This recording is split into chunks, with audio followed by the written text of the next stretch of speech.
Hey, guess what, guys? Looks like we got another binder of magic cards. This is number 4. As if we didn't know what's in there, it obviously tells us they're cards and it's a trading card binder. It's like, yeah, okay. Thanks for letting me know. It's on the binder. But nonetheless, this will be our fourth of the binders that came from this Facebook Marketplace buy. There's been some interesting pulls out of here. Things that I was like surprised were in there, and a lot of random just junk, honestly. So it's just very interesting to see what people decide is worth something to them or how they want to store stuff. So why don't we jump into this guy and see what pops out of here? All right, so, and again, this is like just as new for you guys as it is for me. So it's like almost like a react of like, okay, is this going to be good or what we got going on? So I guess it looks like are they organized by color? I think these might be sort of, we'll find out. Okay, so this is a pretty fat one. It's got a lot of cards in here. I know Core Cartographer is a card you can use in Commander. Just in case you've never seen this card, when it enters the battlefield, you can search your library for a Plains card, put it into the battlefield, tap, and then shuffle your library. So it's really good for mana ramp and white. She does cost 4 to get out, but it does give you that ramp. And if you're doing like a monocolor white deck or white and some other color, it's a good way to get some ramp out of white where you don't normally not always would have that. Unless you're playing like a mana tithe or land tax or something. Or what was that new card that came out? Can't think of it just hand, but the one that came from Modern Horizons 2 recently. Get some ramp off of that. Let's see, we've got a rare here. Let's see what we got going on. Oh, let's see. Kabira Evangel. Oh, this is for ally tribal. So if you're playing an ally deck, I suppose that would be something that you want to do. I don't see those too often. I'm sure there's a amazing ally deck out there somewhere, but I have never made one, guys. Let's see. There's nothing in white on that page. Now we go to blue. Royal Elemental from, that's a Zendikar set symbol. Of course, landfall. Zendikar introduced that landfall mechanic, which back when this set came out, I was playing Magic in Standard and all that good stuff, and I did make some pretty cool landfall decks back in the day. Whenever a land enters the battlefield under control, you may gain control of target creature for as long as you control Royal Elemental. That's actually kind of good. It is 6 CMC, but mana cost nowadays, what they call that. Whenever that's actually pretty good, especially if you go fetch a lot of lands and put fetch lands in your deck. Good way to get some stuff. I like it. Let me see here. You know what? I might actually put this in a deck I'm working on. I'm working on a steal everything type deck or steal creatures deck. The problem is my deck is 3 colors and gosh, you know, three blue. I'm going to set that aside. I might actually use that in a deck. And we'll see how it goes, you know? I don't know that I'm pulling a lot of lands out of that deck, though. Let's see. We got, whenever an opponent shuffles his or her library, you may put a +1/+1 counter on the trickster. For 1. Whenever they shuffle their library, I guess if they go toot or something, or that's an interesting... I've never seen that on a Magic card before. Fascinating, guys. Fascinating. I don't know what we would... Merfolk. I have a Merfolk deck. So I've noticed there's a lot of Merfolk that I just don't have that was in here. Whenever a Seascape Aerialist or another ally enters the battlefield under your control, you may have ally creature. Again, ally tribal, so I don't have an ally deck. A lot of Zendikar stuff. Let's see here. Gul'Draz Spectre. It gets +3/+3 as long as an opponent has no cards in hand. Whenever it deals combat damage to a player, that player discards a card. For 4. I might drop him in my Turgid deck. I'm going to go ahead and set him aside. He might be good enough for Turgid. I think this card is actually worth something. Blood Chief Ascension. At the beginning of each end step, if an opponent lost 2 or more life this turn, you may put a quest counter on the Ascension. Whenever a card is put into an opponent's graveyard from anywhere, if Blood Chief Ascension has 3 or more quest counters on it, you may have the player lose 2 life if you do gain time. For 1? That's pretty good. I bet you that's actually worth something. It's actually pretty good for that type of deck. Let's see what we got here. It's another rare. We've got Blood Tribute. You can tap and untap vampire you control. Target opponent loses half his or her life rounded up. If Blood Tribute was kicked, you gain life. Wow, that's kind of brutal. Yeah, I think I've used this card in an old vampire deck a long time ago.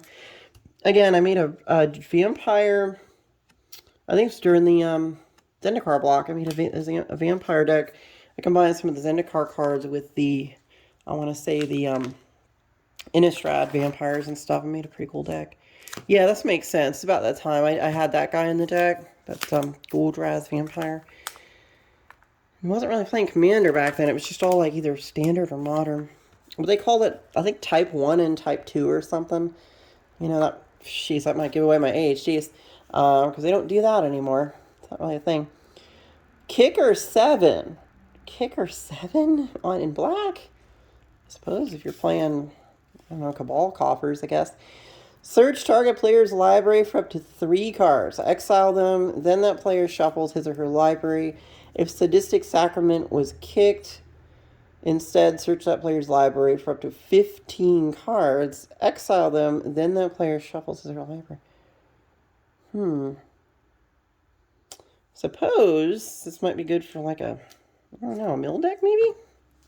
Or a good way to chew away someone's combos and stuff, their combo piece. When an opponent had 3 or more cards put into his or her graveyard from anywhere this turn, it'd be 0 rather than Ravenous Raptor. Exile all cards from target. I think you can do that, but there's a better way to do that. Exile someone's graveyard. 5 mana seems kind of, or 4 mana seems kind of high to be doing that. I'll put it back. I don't think this is worth anything, but I could be wrong. Maybe there's some kind of shenanigans with that card. Who knows? We got some red going on here. Sector Shrine. Let's see. Kalini Cobra Trap. Quest for the Gemblaze. I don't remember this card. Let's take a look at that. Whenever a creature you control deals combat damage to a creature, you may put a quest counter on this. Remove a quest counter from Quest for the Gemblaze and sacrifice it. Put 4. Yeah, I don't think that's that good. There's better ways to put counters on creatures, I think, maybe. I mean, it's supposed to be okay, but... Let's see, we got Blazing Torch. Altar. We got Terra Stomper. Let's see. Oh, and there's an Expedition map. That's always useful. And Explorer Scope. So obviously, oh, we got multiple Expedition maps. Look at that. Well, we got a playset of these in there. Yep, a playset. So that is always useful for Commander. We got a playset of Expedition maps. Just for the players that don't know what it does, it's basically a ramp card. You can sacrifice it for 2, search your library for a lane card, reveal it, and put it into your hand, then shuffle your library. So it's basically a ramp. It's very common, very well used, a very frequently used ramp card for Commander, because, again, it's any color, so any deck you want to play, you're going to be able to run this card, so super helpful. These 2, I don't even know if those are worth anything. I almost think this one might be. There's like a playset of them. There's 3. Okay.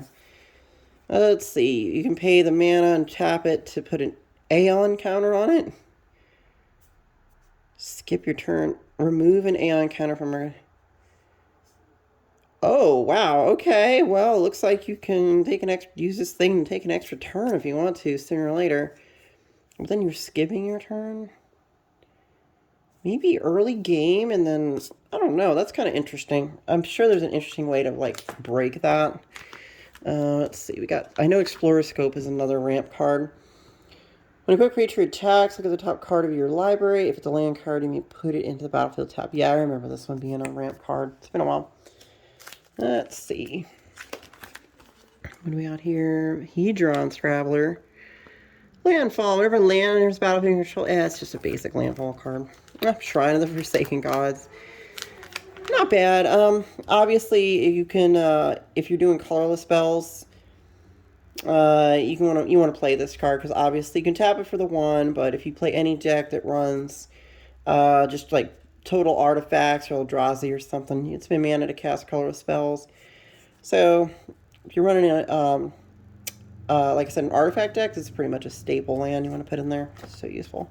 Oh, we got some full art. I'll just take out this full art 1. I don't know what's going on here. Why would you keep these? But that's a keeper. Full art land.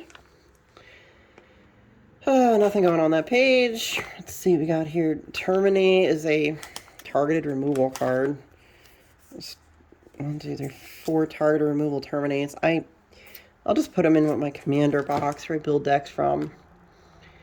There's nothing. I don't think there's anything else on that page, guys. If there is, let me know, because I don't know that I see that. I guess I'll take this foil Pride Mage out of there. I'll take the foil one just in case. Double negative. Counter up to 2 target spells? That's interesting. Wow. Okay. Put that guy on the stack after somebody casts his 2 spells.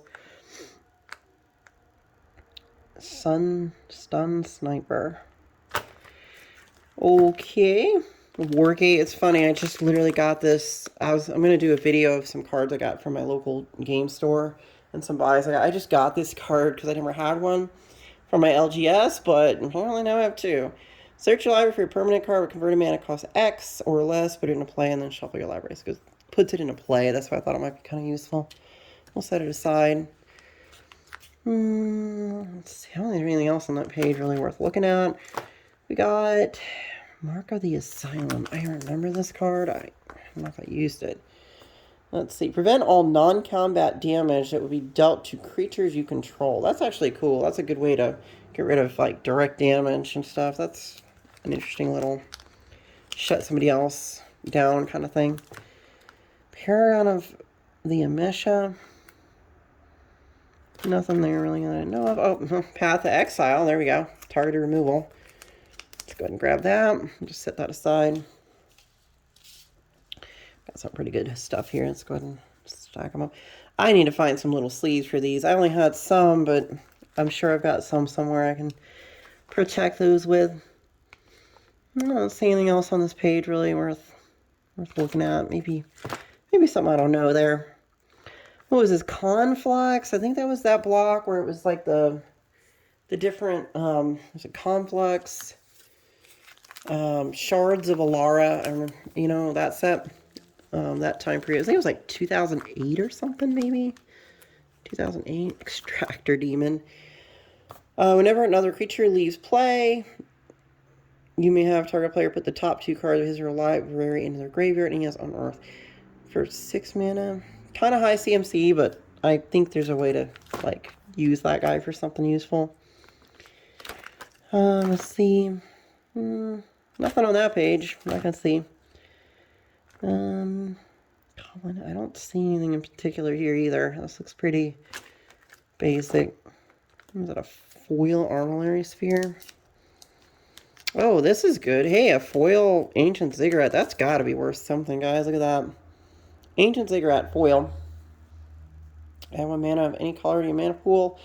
Spend this ability, or spend this mana only to play creature spells. So I'll actually replace one of my Ancient Ziggurats, I think, in my Slivers deck with this foil one, just to upgrade it a little bit, make it all shiny and pretty.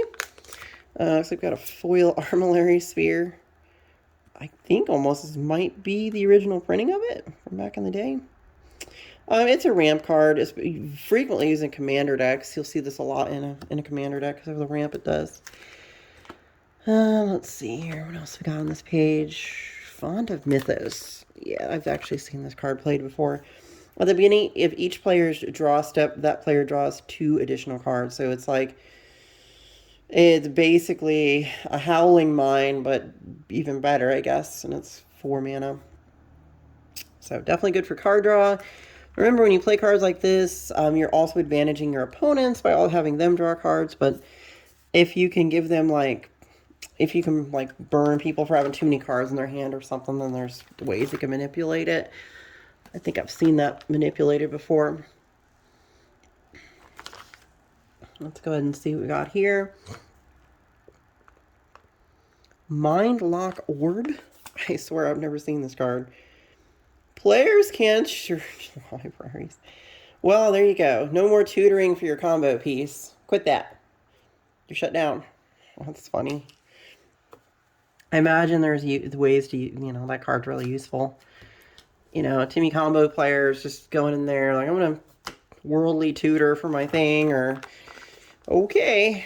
What we got here? Memory erosion. Whenever an opponent plays a spell, that player puts the top 2 cards. That's annoying. Wow. That could be annoying really fast.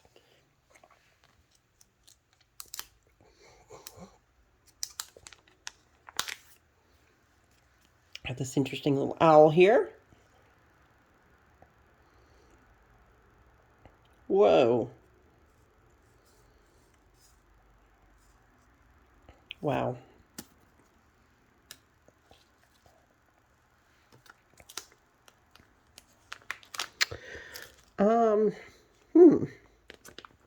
Not really anything else on that page.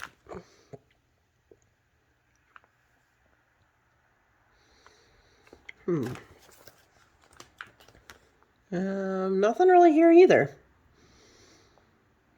Let's see. Oh, wait, here we go. Let's take a look at this thing.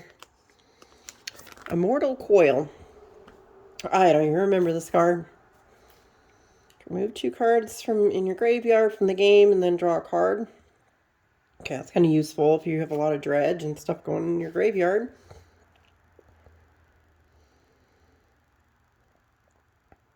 Oh, okay, that's an interesting way. If you do, you know, chunk a lot of cards in your graveyard, it's a good way to keep yourself in the game. When there are no cards in your graveyard, you lose the game. Okay, that's probably why that card's not worth anything, but you never know. Because somebody could just exile your graveyard and you're dead, so that's really annoying when that happens. Let's see here. Stop the taps for mana. I don't see Mighty. Guys, there might be something on that page really good, but I'm not sure. Oh, here's one of the ultimatums. There's 2 of them in there. Brilliant ultimatum. Remove the top 5 cards of your library from the game. An opponent separates those cards into 2 piles. You may play any number of cards from one of those piles without paying their mana costs. That's kind of cool. Ultimatums. Didn't they make new versions in, what was it? Ikoria. The new Ikoria said there was some more ultimatums. Nothing too crazy on there. Just normal stuff. Let's see. John Panorama. Oh, we got a rare. We got a couple of rares. Oh, there's another ultimatum card. This one, of course, until end of turn, creatures you control get +5/+5, and gain first strike, lifelink, and trample. Lots of mana. I might throw this in my Dino deck. Yeah, I have a Dino deck with these 3 colors. We'll see. It does generate a lot of mana, so that might actually be playable in that type of deck. Let's see here. Minion Reflector. Whenever a non-token creature comes into play under your control, you may pay 2. If you do, put a token into play that's a copy of that creature. That token has haste, and at the end of turn, sacrifice it. I could see that being manipulated. There's all kinds of ways to do stuff with token creatures coming into play, and ETB effects, and oh, there's more triple land. Before there was triomes, guys, there was these. Obviously, they come into play tapped. We're just kind of lame, honestly, but nonetheless, yeah, 3-color land. They're always good to have. I have plenty. I don't know that I need any more, but this seems to have some in there. Negate. Oh, here we go. This is some old stuff. What is this? Shadowmoor. You know, they should really try to redo the Lorwyn block. I almost think that Throne of Eldraine was kind of like almost like a return to Lorwyn, but wasn't quite the same, but the art style kind of reminded me of Lorwyn with Throne of Eldraine. Nothing cool on that page, though, that I can see. A lot of random... What's this? What is this? This is Eventide, I think. Alter Golem's power and toughness are each equal to the number of creatures in play. Doesn't tap during... That's lame. Why wouldn't you want to tap up to 5? I don't think this guy's worth anything. There's no way. There's too much stuff to make him work. Cards like that, they just... I don't think a lot of people play that kind of thing, especially with a lot of work in it. Mana Tithe. This is a total, like, surprise. If you're playing, like, mono white, and then somebody's tapped out of mana, and then they go to cast a spell, and then you counter it in white for 1, and they're like, wait, what? They don't see it coming, because I think this is the only... maybe one of the only few white counter spells. So annoying to have that happen when you're playing, you're seeing somebody play a white jack and all of a sudden they counter you and they're like, what? Because you're tapped out of mana. I don't think I see anything on this page. There's a Merfolk. Let me see if it goes in my deck. Switch target creature's power and toughness until end of turn. I don't think that's good enough for my deck, but it's okay. It's not great, but... Magus of the Arena. Okay. Let's take a look at Magus of the Arena. It is a rare. Alright, so Magus of the Arena is going to be Human Wizard. Tap target creature you control and target creature an opponent of an opponent's choice as he or she controls each of those creatures. Oh, okay. That's expensive to do that. I doubt this card's worth anything considering the 6 mana cost CMC, and then of course the 3 activation. I don't know, maybe, but I think there's cheaper ways to do that kind of shenanigans nowadays. Oh, there's a sliver. I'll just take it out. I already have this sliver. I probably have multiple copies of that sliver, so we'll just set it aside. Till end of turn, if no creatures are in place there. Let's look at this thing. That's interesting, I guess. Like a board wipe on a stick, which are damaging everybody. Board wipe on... drop mana into that and start dealing some direct damage to people. Interesting. I don't know.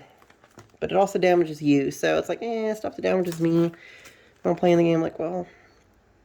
Oh, okay, here we go. A chant creature is unblockable in his Shroud for 4 mana. That might be kind of good in a couple decks. I'll just set that aside in case I need it for a deck or something.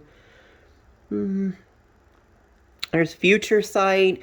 You know, when this set came out, I was not really into Magic. I didn't really know that Future Sight was really a set. And the whole Time Spiral block, I just wasn't playing Magic at that time. I later bought cards after the fact from that time period, but, you know, I wasn't there for it when it was in Standard. Is that a rare? Braid of Fire. Oh, this card is great. Oh my god. That's a pull. This is a pull right here. Braid of Fire. The reason why this card is so good is, if you know anything about Magic's history, the word cumulative upkeep, like 95% of the time it's bad. It just means you have to pay a cost every turn and it gets larger and larger. And the idea is to make it so you eventually discard the thing.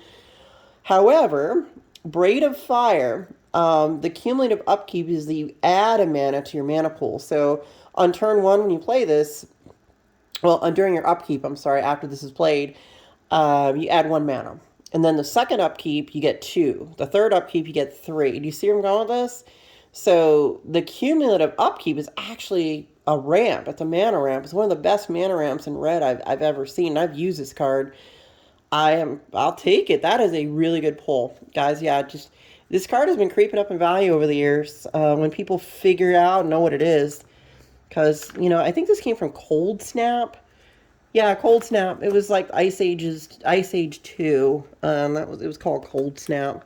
So I didn't even see that card. Wow.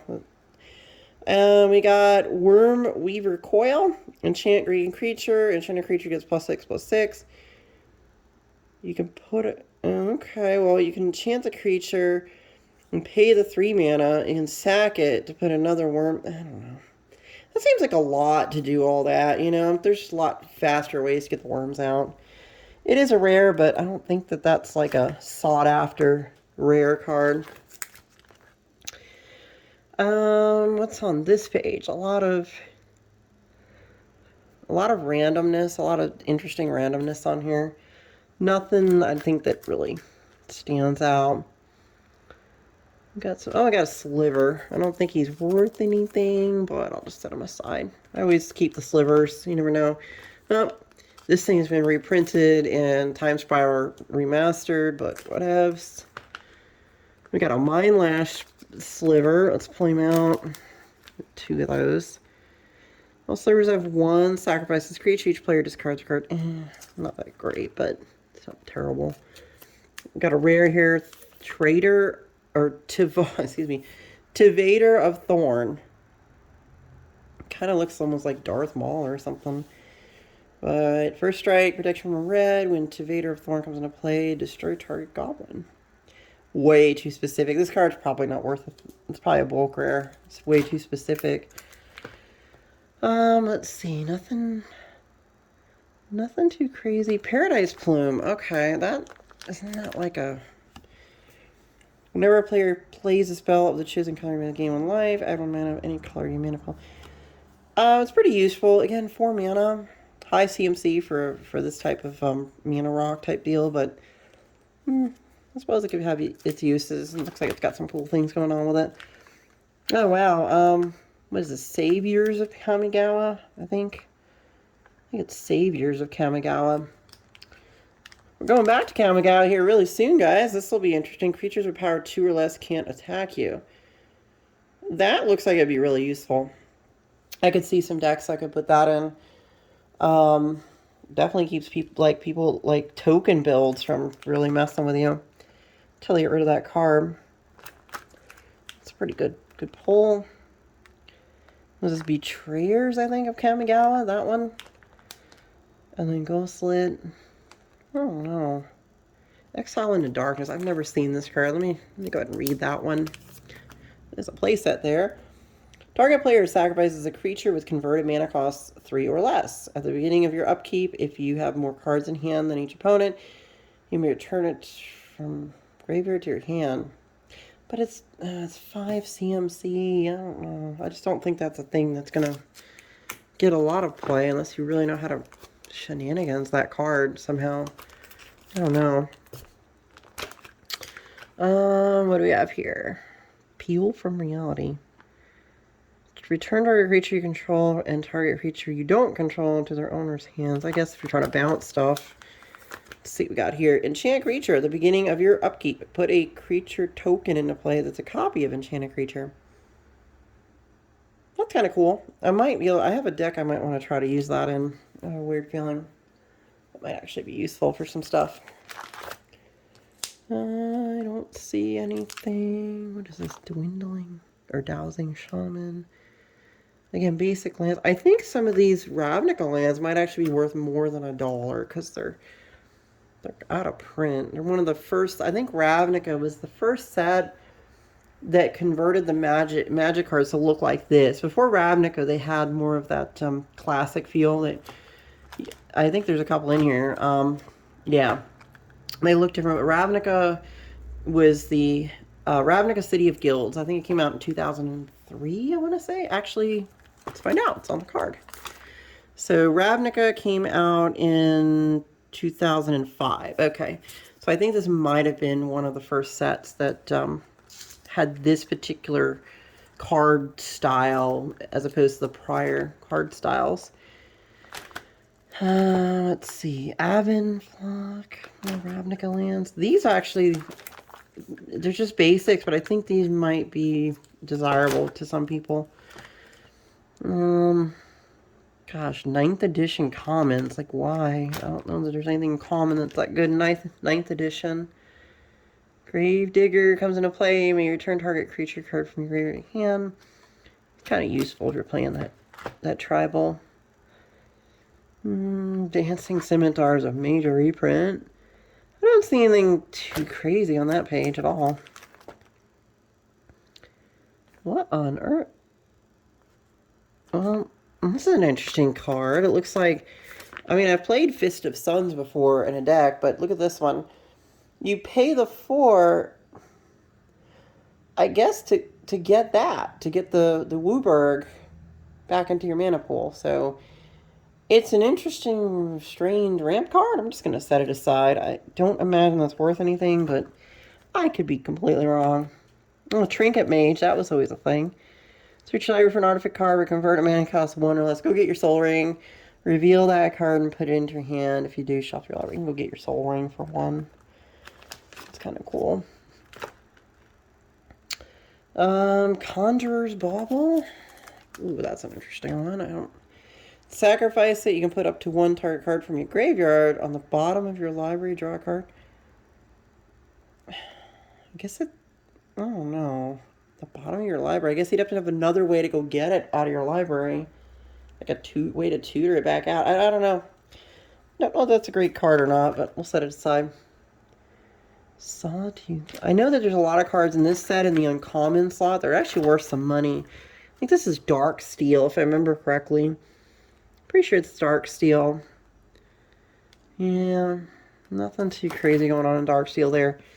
A Fireball, that's not really worth anything. Okay, we got a rare here. Let's take a look at that. So, Pulse of the Forge deals 4 damage to target player. Then, if that player has more life than you, return it to your hand for 3. It's an interesting way to chip away at someone's life total. If you can keep getting it back in your hand, you've got enough mana to kind of keep casting it. But eventually it becomes, you know, useless once you whittle their life total lower. Interesting way to even things up. There's probably better ways to do that than that, but, you know, it is an interesting thing. Let's take a look at this one. It's a rare Gemini Engine. I have never seen this card, guys. This is a first for me. Whenever Gemini Engine attacks, put an attacking twin artifact creature token into play. Its power is equal to Gemini Engine's power, and its toughness is equal to Gemini Engine's toughness. Sacrifice the token into comment. Okay. For 6. Okay, maybe. Maybe that's a thing. With the new astrology secret layers, you would think maybe they might... This almost would be like the perfect card for Gemini, I guess, maybe. Who knows? Although I don't know if that's a great card or anything, but... All modular stuff. I'm gonna look at this uncommon. I know that some of the uncommons in this set are...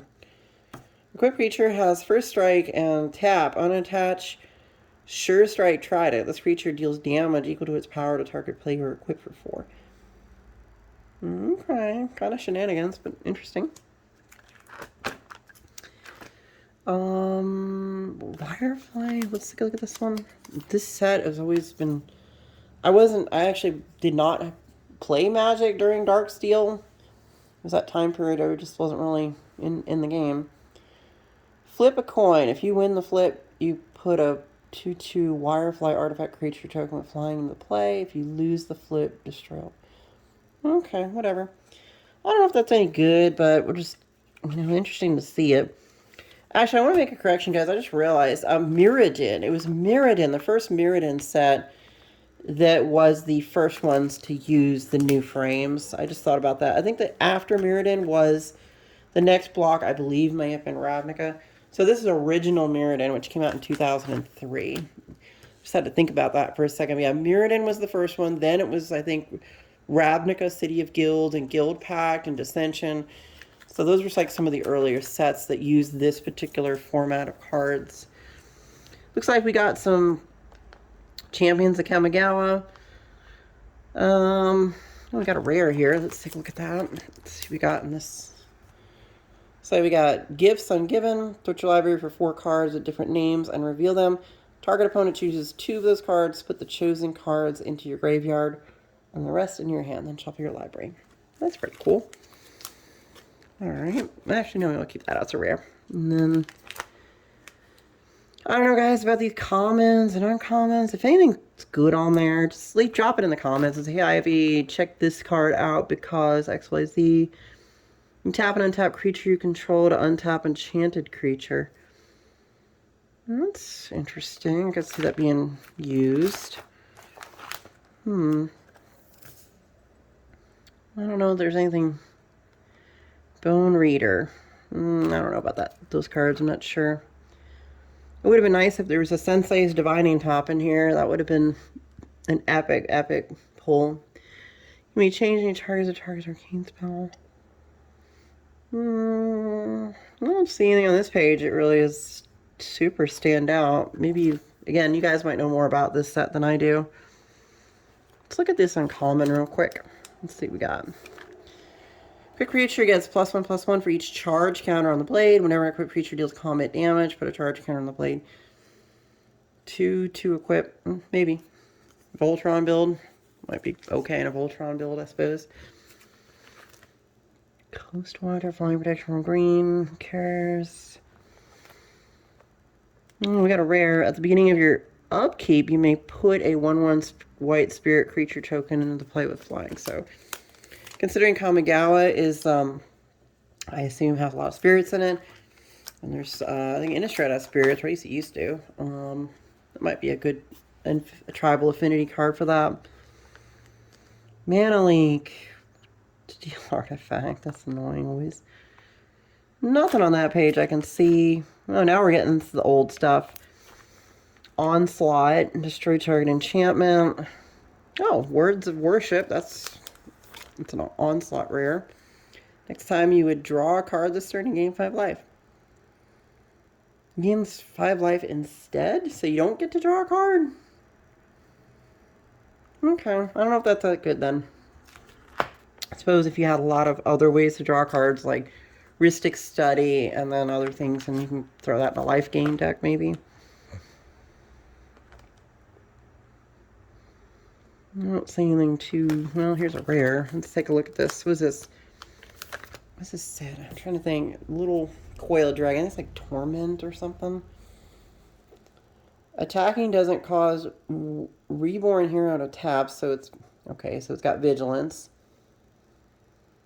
When the graveyard to play, you can pay 2 food to return. Okay, so that's kind of neat. Comes back. Use the 2/2 though. I don't know. Not really a good card in Commander, I don't think. I'm sure it could be broken though.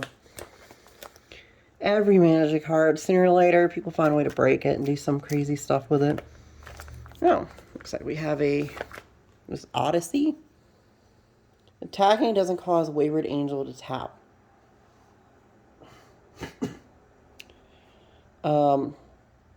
When a Wayward Angel gets +3/+3, is black and trample and has that beginning of your upkeep, sacrifice a creature.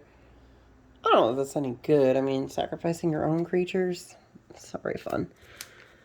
Let's see. Enchanted Land has sacrifice a creature, you gain life equal to that creature's toughness. I suppose if you got a lot of token builds and life gain, that's an interesting way to stay on the game. Stay in the game that way. Feels anyone to able to target. Okay, I don't know if there's anything good on this page, guys. Some of these sets are just so old, I just don't remember. Like, what is this one? This came after, like, Urza's Destiny, I think, somewhere in there. Prophecy? No, this is... Well, this is the set that Rhystic Study came in. Oh, it'd be nice if there's a Rhystic Study in here. Could you imagine? Lands target player control don't untap during his or her next untap step. It's kind of a way to mess somebody up on their untapped step. Can't really play. Is that... Oh, that's... I think that's a rare. What's this one? Invasion, maybe? Creatures with power 1 or less don't untap during their controller's untap steps. Power 1 or less. Wait a second. I could possibly put this on my wall deck. Creatures with power 1 or less don't untap during their controller's untap steps. My walls are 0. It's the Arcades deck, so power 1 or less. They're all 0 something. I could probably put this on my wall deck. My Arcades the Strategist wall deck. Because basically it prevents everybody else from untapping their creatures, but I have 0 something walls who assign their damage based on their toughness for 2 mana. That's a great card, actually, for that type of deck. I can see that being used in the Arcades deck. What do we have here? Anything on this page, guys? I'm not sure. There's a lot of old stuff here. Mercenaries, mercenary build, larceny, disenchantment. There's a couple of them in there. Whenever a creature you control deals combat damage to a player, that player discards a card from his or her hand. Pretty useful for a Turgid deck, I would think. Like, more stuff you get discarded or sacrificed, you can put them into play under your control.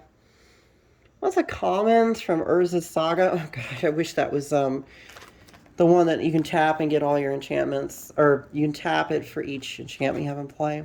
That's like that card. If it was that card, it's like $300 for one of those. It's on the reserve list.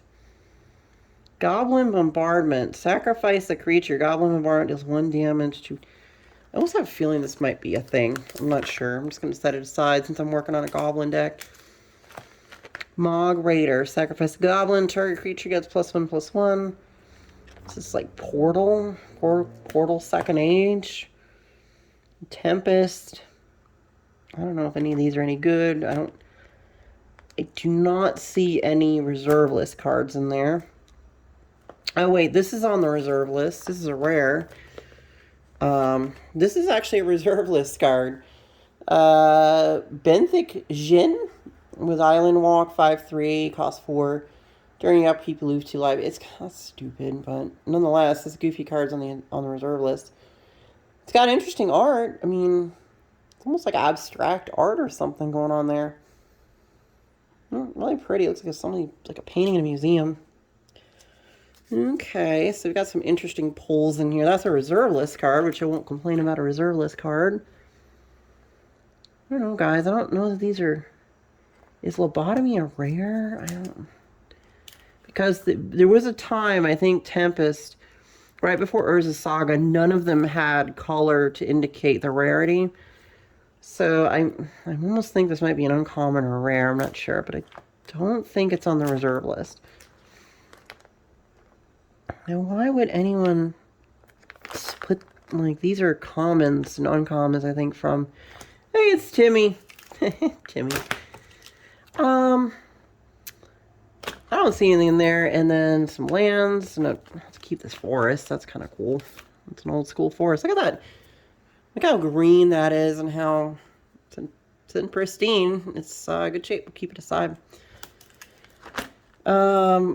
Oh my god, why? Why would you keep the rule cards, guys? This is the stuff you throw out usually. Like who would do that? Anyway, we're done with this binder, guys. It's been an adventure. I got some interesting polls. I think the Braid of Fire is one of my favorite out of this one, but you know, you tell me, guys. You saw what was in here. Was there anything I missed? Did I not see something out of this binder? But, you know, thanks for riding along with me on this adventure through all this, you know, this random pile of cards that I'm working through here. There's more videos that are coming up that have more things in them. Like, I've got a whole box full of pre-constructed stuff and random cards in, like, booster boxes and things. So, we're going to keep going. Thanks for coming along with me on this, guys. Please feel free to leave me some comments, like and subscribe to my channel, and I will keep making more cool content for you guys, okay? Thanks a bunch. See you soon.